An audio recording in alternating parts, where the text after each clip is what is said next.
नमस्कार, मैं शेषनाथ। स्वागत है आप सभी का खबर समय लाइव पर। आज की सबसे बड़ी खबर है। सबसे बड़ी खबर दरअसल दो फाइनल है आज। एक फाइनल बिहार में चल रहा है, यानी बिहार के इलेक्शन का, बिहार के चुनाव का परिणाम अब कुछ ही देर में पूरी तरीके से स्पष्ट हो जाएगा, लेकिन रुझान आने शुरू हो गए हैं। और दूसरी तरफ एक और फाइनल है आईपीएल का। दोनों ही खबरों पर, दोनों ही विषयों पर हम आपके साथ हैं और लगातार आपको अपडेट करते रहेंगे। बाकायदे आईपीएल के लिए हमने एक पैनल की व्यवस्था की और शाम 6 बजे आईपीएल फाइनल से जुड़ी हुई हर एक तस्वीर, हर एक खबर, हर एक प्लेयर के बारे में पूरी जानकारी विशेषज्ञों के साथ आपके साथ साझा करेंगे। पर इस समय मैं मौजूद हूं बिहार के चुनावी परिणाम को लेकर, चुनावी परिणाम के बारे में आने वाले रुझानों को लेकर। आपको बता दें, इस बार का बिहार का चुनाव कई मायनों में खास है, कई मायनों में अलग है। अलग कैसे है?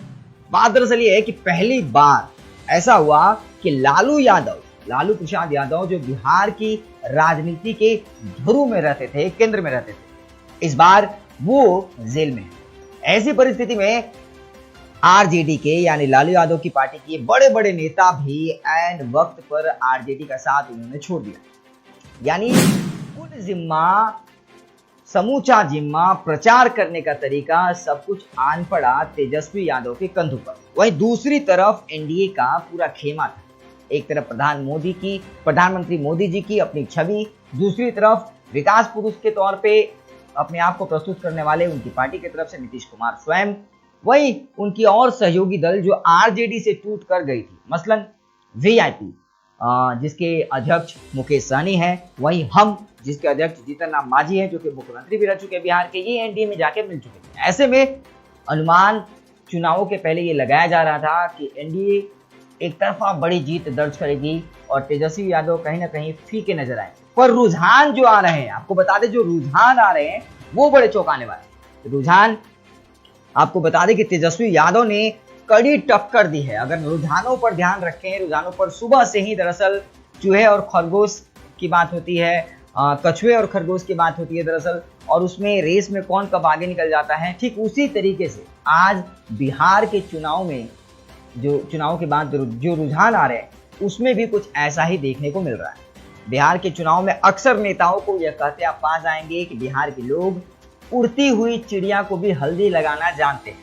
वहां के चुनाव परिणामों को, वहां के चुनाव रणनीतिकार जो होते हैं, वहां के चुनाव के बारे में कुछ भी बोलने से बचते हैं, क्योंकि बिहार और उत्तर प्रदेश और बंगाल भी दरअसल यहाँ के चुनाव परिणाम, चुनावी रणनीतियां क्या होती है, वो अंत तक पता नहीं चलता। ऐसे में आईपीएल का एक और मुकाबला बिहार में भी चल रहा है और आखिरी गेंद पर कौन छक्का मारेगा, यही स्थिति बनी है। अभी तक के रुझानों को अगर बात करें, रुझानों पर नजर डालें, तो फिलहाल नीतीश कुमार प्लस को, यानी एनडीए को बढ़त मिली हुई है। 127 प्लस 127 सीटों पर लीड कर रही है एनडीए। वहीं अगर बात करें तेजस्वी यादव आरजेडी की पार्टी के बारे में, और आरजेडी प्लस यानी आरजेडी के साथ कांग्रेस भी है, सीपीआईएमएल भी है और माले भी है, इनको मिलाकर 105 अभी स्थिति के हिसाब से हम बोल सकते हैं, अभी की स्थिति के हिसाब से कि 105 पर इन्होंने बढ़त बनाई हुई है। वहीं अदर्स की बात करें, इस चुनाव में अदर्स में रामविलास पासवान के बेटे चिराग पासवान भी शामिल है, जिनकी अपनी पार्टी लोजपा है, और दूसरी पार्टियां मसलन पप्पू यादव की पार्टी जाप है, पुष्पम प्रिया चौधरी की पार्टी प्लूरल है, और छोटी मोटी अन्य पार्टियां और निर्दलियों को मिला लिया जाए तो 11 है उनकी संख्या। बड़ी खबर है बिहार से, बड़ी खबर है चुनाव के मद्देनजर रुझान आने शुरू हो गए हैं सुबह से ही। जब बैलेट पेपर की गिनती चल रही थी, पोस्टल बैलेट की गिनती चल रही थी, तब आरजेडी ने काफी लंबी बढ़त बढ़ाई हुई थी। आरजेडी प्लस यानी आरजेडी और कांग्रेस ने लंबी बढ़त बना के अपने आप को एक बड़े दल के रूप में उभार के रखा हुआ था। 130 प्लस चल रहे थे, लेकिन जैसे ही ईवीएम खोलने शुरू हुए हैं, अब चुनाव और तेजी से काउंटिंग शुरू हो चुके हैं। ऐसे में एनडीए ने बढ़त बढ़ा ली है। आपको बता दें कि 127 सीट पर आगे चल रही है एनडीए, यानी नीतीश कुमार और उनकी सहयोगी बीजेपी, नीतीश कुमार, वीआईपी और हम, ये चारों पार्टियां 127 पर लीड बनाकर रखी हुई है। वहीं दूसरी तरफ अगर बात करें आरजेडी प्लस की, यानी राजद की और कांग्रेस की, माले और सीपीआईएमएल की, तो इनकी स्थिति यह है कि 105 पर बढ़त है।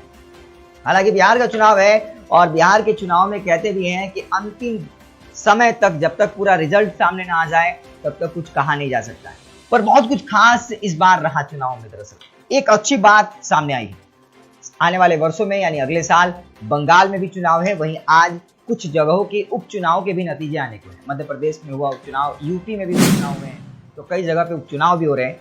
पर बिहार के चुनाव के कई मायने ये है कि अगले साल हमारे बिहार के पड़ोसी राज्य यानी हमारे राज्य बंगाल में भी चुनाव होने को है। ऐसे में अंदाजा ये लगाया जा रहा है कि जैसे ही आज शाम तक पूरी स्थिति स्पष्ट होगी, बिहार के चुनाव की तस्वीर सामने आएगी, नई सरकार किसकी बनेगी यह स्पष्ट होगी, उसके बाद बंगाल की राजनीति में भी भूचाल आ सकता है और यहां पर भी चुनावी सरगर्मी तेज हो सकती है। आपको बता दें, लगातार अमित शाह ने दौरा किया बिहार का, लगातार प्रधानमंत्री मोदी जी ने दौरा किया, नीतीश कुमार रैलियां करते रहे, वहीं दूसरी तरफ तेजस्वी यादव ने भी ताबड़तोड़ रैलियां की। और अब चुनावी परिणाम सामने आने को है। ऐसे में निश्चित तौर पे अमित शाह भी, जो भाजपा के सूत्र हैं वो बता रहे हैं कि अब हर एक महीने चुनाव तक बंगाल में अमित शाह जी का दौरा चलेगा। ऐसे में चुनावी सरगर्मी, पहाड़ का क्या माहौल है, ममता बनर्जी ने कौन कौन से अनाउंसमेंट किए हैं, इसको लेकर के अब पूरी तरीके से समझ लीजिए कि बंगाल में भी चुनावी बिगुल अप्रत्यक्ष रूप से फूंका जा चुका है, बजाया जा चुका है। निश्चित तौर पर बिहार के परिणाम यहां पर भी इफेक्ट डाल सकते हैं, इसमें कोई शंका नहीं है। पर अभी आपको बता दें कि 127 और 105 ये आंकड़ा है फिलहाल। 2, ढाई, 3 बजे तक स्थिति पूरी तरीके से स्पष्ट होगी। कभी राजद प्लस आगे हो जा रहा था सुबह में, तो कभी एनडीए यानी नीतीश कुमार और बीजेपी आगे हो रहे थे, पर इस समय कुछ देर से एनडीए ने बढ़त बनाई हुई है और एक अच्छी खासी बढ़त, लगभग 22-23 सीटों से वो आगे चल रही है। और इसी समय एक और सीट बढ़ गया एनडीए का, आपको बता दें 128 सीटों पर एनडीए प्लस आगे चल रहा है, यानी जेडीयू, बीजेपी, वीआईपी और हम, ये चारों पार्टियां एक साथ चुनाव लड़ रही है मिलकर के। वहीं दूसरी तरफ राजद को एक और सीट का नुकसान होते हुए दिखाई दे रहा है। यहाँ पे 104 पर है राजद प्लस, और अन्य की बात करें तो 11 पर अन्य अभी भी बने हुए हैं। कई बातें खास है इस बात यह है कि पहली बार ऐसा हुआ चुनाव में कि जाति से ऊपर उठकर मुद्दे की बात हुई। मुद्दे की जब बात हुई तो तमाम राजनीतिक दलों ने उसकी वैल्यू को समझा, उसकी अस्मिता को समझा, और बात रोजगार की हुई, बात पलायन की हुई, बात बिहार की अस्मिता की भी हुई, और बात चुनाव में उन तमाम मजदूरों की भी हुई जो लॉकडाउन के समय सैकड़ों मील पैदल चलकर वापस बिहार आने को मजबूर हुए थे। ये सारा मुद्दा बना। जमीनी हकीकत को नेताओं ने इस बार अपने भाषणों में मुद्दे के तौर पे इस्तेमाल किया और इसका नतीजा भी सामने आ रहा है। क्लोज फाइट देखने को मिल रहा है। बड़ी बात यह है कि काफी क्लोज फाइट है, इससे इनकार नहीं किया जा सकता। पिछली बार की अगर बात करें, पिछले चुनाव से इस बार के चुनाव को कंपेयर करें तो आप पाएंगे कि जो रुझान है, रुझानों के हिसाब से जदयू को, यानी जो जेडीयू है, जो मुख्य धारा की सबसे बड़ी पार्टी थी, वहां पे नीतीश कुमार की पार्टी, उसको सबसे अधिक नुकसान होते हुए दिख रहा है। हाँ, ये जरूर है कि उनकी सहयोगी पार्टी बीजेपी को इस बार सबसे अधिक फायदा होते हुए दिख रहा है अभी तक के रुझानों के हिसाब से। वही आरजेडी को भी नुकसान है, क्योंकि पिछले बार के चुनाव में आरजेडी को बहुत अधिक मार्जिन मिली हुई थी। कांग्रेस की स्थिति लगभग 10 की 10 बनी हुई है। पिछली बार 27 सीटें कांग्रेस ने जीती थी बिहार में विधानसभा चुनाव में। इस बार 20-25 के आसपास उसके भी आंकड़े अभी तक दिखाई पड़ रहे हैं। तो हालांकि कुछ कहा नहीं जा सकता है, क्योंकि अभी भी लगभग 40 से 45 ऐसी सीटें हैं बिहार में जहां पर 500 से 1000 के बीच वोटों का अंतर है। यानी कहीं पे आरजेडी 500-700 से लीड कर रही है, तो कहीं पे बीजेपी। उन सभी जगहों पे, उन सारे विधानसभाओं में जब अंतिम ईवीएम खुलेगी, जब अंतिम ईवीएम की जांच होगी, वोटिंग की गिनती होगी, तब जाकर तमाम उन क्षेत्रों का भाग्य का डिसाइड कर पाएंगे, या तब उन खबरों को हम प्रामाणिकता के साथ कह पाएंगे कि कौन कितने सीटों पर कहां जाकर ठहरता है। पर अभी की तस्वीर यह है कि 128 सीटों पर इंडिया आगे चल रही है, वहीं 104 पर आरजेडी प्लस और 11 अन्य। यहाँ पे अन्य की बात में लोजपा की बात बहुत जरूरी हो जाती है। हाल ही में रामविलास पासवान, स्वर्गीय रामविलास पासवान का निधन भी हो गया। उसके बाद जिम्मेदारी आई चिराग पासवान के कंधों पर। आपको बता दें कि चिराग पासवान पहले एनडीए का हिस्सा ही थे, अभी भी वो केंद्र में एनडीए का हिस्सा है, पर बिहार की राजनीति में उन्होंने तब भूचाल ला दिया जब साफ तौर पे नीतीश कुमार के नेतृत्व को उन्होंने नकार दिया और खुद को गठबंधन से अलग कर लिया। ऐसे में जानकार ये भी बता रहे, ये आंकड़े अगर और करीब गए, यानी मामला पूर्ण बहुमत से छूट गया राजद प्लस और एनडीए प्लस के लिए, तो यहाँ पे हनुमान बने चिराग पासवान पर बहुत कुछ निर्भर करेगा। यानी डिसाइडिंग फैक्टर साबित हो सकते हैं चिराग पासवान। अगर उनको 5 से 7 सीट भी मिल गई तो सौदेबाजी हो सकती है। अब वो किसके पक्ष में जाएंगे ये कहना काफी मुश्किल है, आपको बता दें कि ये बड़ी खबर बिहार से आ रही है, बिहार चुनाव से आ रही है और इसका सीधा असर बंगाल के चुनाव पर भी पड़ सकता है। अगले साल पश्चिम बंगाल के भी विधानसभा के चुनाव होने हैं। अमित शाह लगातार बंगाल का दौरा करने वाले हैं। ममता बनर्जी ने पहाड़ की स्थिति का जायजा लिया है। विमल गुरुंग विनय तमांग वाले मामले पर हम सबकी नजर है और आप भी जानते हैं कि पहाड़ पर राजनीति किस कदर गर्मा सी गई है। और अब बिहार चुनाव के नतीजे आज निश्चित तौर पे आने वाले समय में मुद्दों की भी अहमियतों की चर्चा करने पर नेताओं को विवश कर देंगे, क्योंकि इस बार एक अच्छी बात देखने को ये मिल रही है कि मुद्दे सामने आ रहे। इस बीच थोड़ा सा और उलटफेर हो गया है, एनडीए को बढ़त मिलते ही जा रही है। एनडीए इस समय 129 पर पहुंच गई है आंकड़ों के हिसाब से जो रुझान आ रहे हैं। वहीं राजद प्लस 104 पर है, अदर्स यहाँ पे 10 पर सिमटते हुए नजर आ रही है। यानी एक बात तो तय है, जिस हिसाब से चिराग पासवान ने अपनी ताल ठोकी थी, बिगुल बजाया था और जिस तरीके से उन्होंने नीतीश कुमार के नेतृत्व को नकार कर अकेले राह चुनी थी चुनावी मैदान में कूदने की, कहीं ना कहीं अब तक के रुझानों से लग रहा है कि वो उतना फायदा ले नहीं सके, या हो सकता है वो माहौल को, मूड को भांपने में कामयाबी उनको नहीं मिली। वहीं दूसरी तरफ बात करें, जब बिहार में बाढ़ की स्थिति थी, चारों तरफ पानी था, जलमग्न पटना शहर भी था, उस समय भी काफी चर्चा हुई थी उप मुख्यमंत्री सुशील मोदी को लेकर के, और चर्चा हुई थी पप्पू यादव, जाप के जो अध्यक्ष है पप्पू यादव को लेकर के, और बाकायदे उन्होंने समाज सेवा के कई कार्य भी किए थे। अंदाजा ये लगाया जा रहा था कि पटना के आसपास के जो विधानसभा के क्षेत्र हैं वहां जाप अपनी छाप छोड़ सकती है, पर अदर की जो गिनती, जो सामने जो रिकॉर्ड आ रहे हैं, उसमें सब प्रतीत होते हुए नजर नहीं आ रहा है।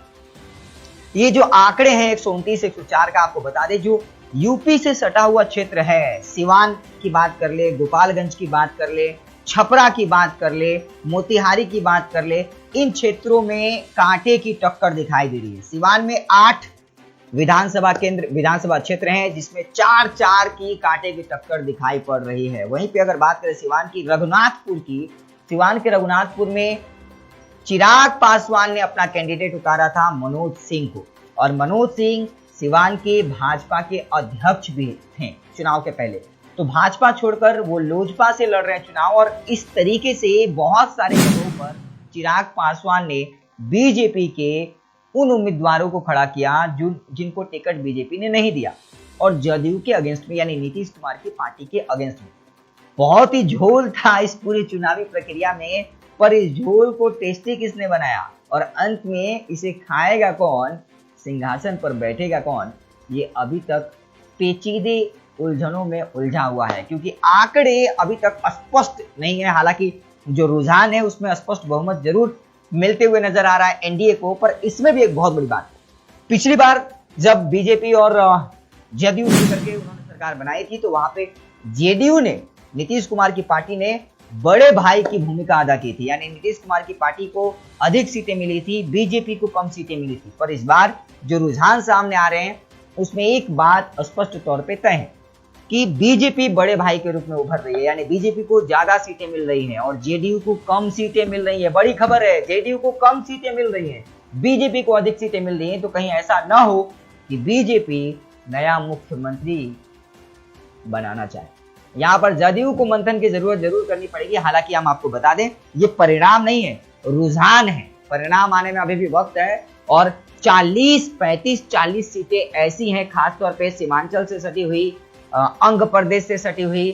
किशनगंज की मैं बात कर लूं आपको, किशनगंज में दरअसल कुछ देर पहले तक कांग्रेस काफी मार्जिन से आगे चल रही थी, पर अब खबर ये आ रही है कि वहां पे निर्दलीय कांटे की टक्कर दे रही है कांग्रेस को। तो ऐसी कई सीटें हैं, लगभग 40 सीटें हैं जहां पर 500 से 1000 के बीच का अंतर है आरजेडी के पक्ष में और एनडीए के पक्ष में। तो वहां कुछ भी हो सकता है। अगले 1 घंटे में स्थिति स्पष्ट होगी। अगले 1 घंटे तक कहा नहीं जा सकता है कि जो ये स्थिति बनी हुई है 129 104, ये अगर ऐसी ही रही तब तो एनडीए का पक्ष का माहौल है, लेकिन कुछ भी कहा नहीं जा सकता है, क्योंकि बिहार की राजनीति को भांपना इतना आसान नहीं होता। आपको हम बता दें, लगातार बड़ी बड़ी रैली आयोजित की गई। आपको बता दें, जेडीयू को 50 और बीजेपी को 72 सीटें मिलती हुई दिखाई पड़ रही है। ये जो चुनाव, जो रुझान आ रहे हैं अभी हमारे सामने, रुझानों में बीजेपी 70 प्लस है और जेडीयू 50 सीटों पर सिमटती हुई नजर आ रही है। बड़ी बदलाव कह सकते हैं। और कहीं ना कहीं एंटी इनकम्बेंसी जो है, लगातार 15 सालों से मुख्यमंत्री के तौर पे नीतीश कुमार बिहार में रह रहे हैं, तो एक एंटी इनकम्बेंसी का होना भी स्वाभाविक है, इसको अस्वीकार नहीं किया जा सकता। एक अच्छी बात ये रही कि हमने जैसा बताया आपको कि मुद्दों पर पहली बार बिहार में चुनाव लड़ गए। रोजगार की बात की गई, जहां एक तरफ तेजस्वी यादव ने कहा कि हम पहली कलम से 10 लाख रोजगार देंगे। ये बात युवाओं को कहीं ना कहीं प्रभावित करती नजर आई। रुझानों में भी ये दिख रहा है। ठीक है, 100 से प्लस अगर सीटें बढ़ रही हैं, ऐसे माहौल में जब मोदी फैक्टर है वहां पे, नीतीश कुमार की अच्छी छवि है, ऐसे माहौल में जब लालू यादव जेल में हैं, बड़े बड़े नेता तेजस्वी का साथ छोड़ चुके हैं, वीआईपी और हम पार्टियां भी उनसे अलग हो चुकी है, ऐसे माहौल में अगर 100 सीटें क्रॉस करती है आरजेडी प्लस, तो निश्चित तौर पे कहा जा सकता है कि जिस तरीके से चुनाव प्रचार का जिम्मा तेजस्वी ने अपने कंधे पर संभाला था, कहीं ना कहीं रोजगार वाली बात में, दवाई, सिंचाई, पढ़ाई लिखाई और रोजगार, इन बातों ने युवाओं को निश्चित तौर पे तेजस्वी की तरफ अट्रैक्टिव किया, जिसके कारण उनको ये सीटें मिलती हुई नजर आ रही हैं। पर वहीं दूसरी तरफ अगर बात करें, जानकार ये भी बता रहे हैं कि जो गैस सिलेंडर की बात है, महिलाओं को सिलेंडर मिलने की बात है, उनके खातों पर पैसे भेजे जाने की बात है, इसको लेकर के महिलाओं ने बढ़ चढ़कर बीजेपी के पक्ष में वोट किया है, जो कहीं ना कहीं इन रुझानों में भी स्पष्ट तौर पे दिख रहा है। पर ये रुझान है, हम आपको बता दें, बिहार चुनाव में कब क्या हो जाए कोई नहीं जानता। पिछली बारी आपको याद होना चाहिए कि बीजेपी के समर्थकों ने मुजफ्फरपुर में ढोल नगाड़ों के साथ रैलियां निकाल दी थी, मिठाइयां बांट दी थी, और 2 घंटे बाद पता चला कि वहां पे आरजेडी प्लस ने और नीतीश कुमार ने जबरदस्त तरीके से बीजेपी को हरा दिया। तो कुछ भी हो सकता है, रुझान है। फिर से एक बार आंकड़े पलट गए हैं, 127 पर है एनडीए और 2 सीटें बढ़ गई हैं यहाँ पर आरजेडी प्लस की, यानी राजद और कांग्रेस की 106 सीटों पर ही आगे बढ़ रहे हैं। वही अदर की बात करें तो 10 पर अदर है।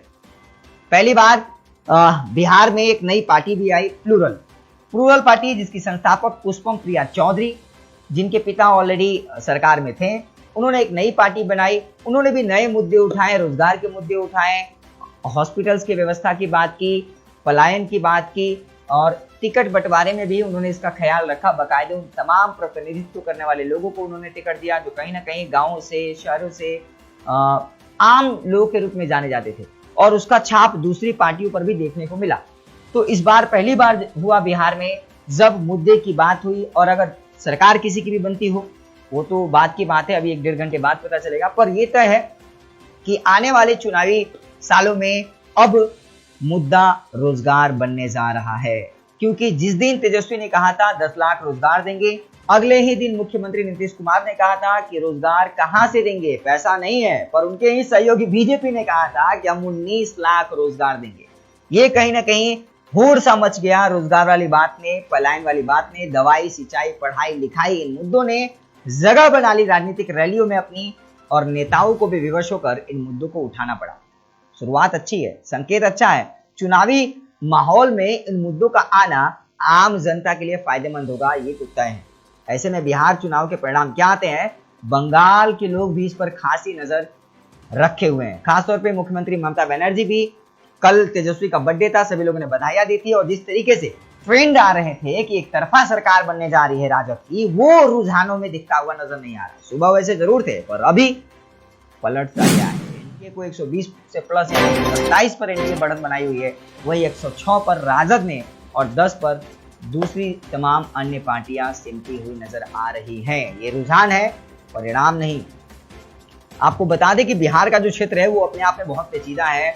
यूपी में बीजेपी की सरकार है, योगी आदित्यनाथ वहां के मुख्यमंत्री है, पर उससे सटा हुआ जो इलाका है, यूपी सिवान के बाद जीरादेई आता है। दरअसल जीरादेई हमारे प्रथम राष्ट्रपति, भारत के प्रथम राष्ट्रपति डॉक्टर राजेंद्र प्रसाद की जन्मस्थली है, उनका पैतृक गांव है जीरादेई में, और जीरादेई के बाद से ही, थोड़ी देर बाद से ही यूपी शुरू हो जाती है। तो जीरादेई यानी सिवान के अंदर जीरादेई आता है, सिवान जिले के अंतर्गत। सिवान, गोपालगंज, छपरा, इन तमाम जगहों पे योगी जी का भी फैक्टर जो है वो एक बड़ी बात है, क्योंकि योगी जी लगातार इन तमाम क्षेत्रों में भ्रमण करते रहे, चुनावी बिगुल बजाते रहे, चुनाव में प्रचार करते रहे, तो कहीं ना कहीं वो एक बड़ा फैक्टर साबित हुआ। क्योंकि जो पहले आंकड़े आ रहे थे कि सिवान में 8 सीटों में 6 सीटों पर राजद जीत दर्ज करेगी, वहीं पर अब मुकाबला 4-4 का हो गया है। गोपालगंज में भी कुछ यही हाल है, छपरा में भी स्थिति जस की तस बनी हुई है। यानी कह ले कि कांटे की टक्कर निश्चित तौर पे है। पर अब रुझानों में पिछले आधे घंटे से एनडीए ने जो बढ़त बनाई है उसमें बहुत अधिक बदलाव अभी तक देखने को नहीं मिल रहा है। पर एक बात जरूर है कि 40 से 45 सीटें ऐसी हैं जो कभी भी किसी भी तरफ जा सकती है, यानी पाला बदल भी सकता है। हम आपको पल पल की खबरें बताएंगे, पल पल अपडेट करते रहेंगे, बिहार की चुनाव से जुड़ी हुई हर एक हलचल आपको बताते रहेंगे। और मुख्यमंत्री कौन होगा चुनाव के बाद, रिजल्ट के बाद भी हम लाइव आपके साथ साझा करेंगे। आप भी गेस कीजिए और अपने तमाम कमेंट बॉक्स में डालते रहिए। आपके हिसाब से कौन बनने जा रहा है बिहार का अगला मुख्यमंत्री, तेजस्वी यादव या नीतीश कुमार, या फिर बड़े भाई के रूप में उभरी अगर भाजपा ने किसी और नए चेहरे को मौका दिया तो क्या होगा। लगातार नजरें बनाए रखें, हम भी बना के रखते हैं और आप तक खबरें पहुंचाते रहेंगे। तब तक देखते रहिए खबर समय, हर समय खबर समय। धन्यवाद।